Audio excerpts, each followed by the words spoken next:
हे भैया हे कहाँ दबाए जात है हो? कहा है भैया बता दे तो चलो यहाँ का साथ है। अरे भाई हम न जाबे लेकिन ये खाली बैग ले कहाँ जात है? जाते भैया दिल्ली। दिल्ली का करे हो? मोदी जी से मिले भैया, पैसा ले भाई। पैसा ले भाई मोदी जी से? कैसन पैसा हो? अरे भाई 300 करोड़ रुपया मोदी जी धरे हैं ना। 300 करोड़? हाँ दरअसल भैया उड़ीसा में खे कवन सांसद विधायक हो ना। हाँ हाँ। ओकरे घरे भैया मोदी जी 300 करोड़ रुपया पकड़े हैं जाना। अच्छा। हाँ नाउ अलमारी में रुपया रखे रहा। 156 बैग भर के रुपया रहा भैया। 3 ठे मशीन खराब हो गई गिनत और 10 ठे लगी हैं परसों से गिनत है, अभी गिन नहीं पाए हैं। इतना रुपया भैया टरके में लद के रुपया बैंक में गए हैं। तो मोदी जी का टीवी में कहत रहे कि देख लीजिए दोस्तों, ये देश की पैसा है, ये देश की जनता का पैसा है, गरीबों का पैसा है, सबको देना पड़ेगा।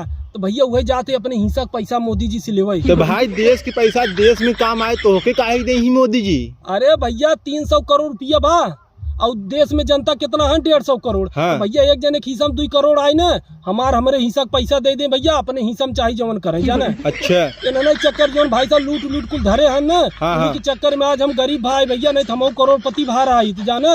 मोदी जी का धन्यवाद जो भैया पकड़ के हमारे पैसा दिया था, हम जाके पैसा आने। हम लिया चला भाई। देखा यार पगलौन वाली बात ना करा जाना, तू आया बाद हम जाते। अरे भाई हम लिया चला। और हट है। अरे हमारा गरीबी खत्म हो जाए भाई। पगला ही ना लगावा, पीछे ना बता दे।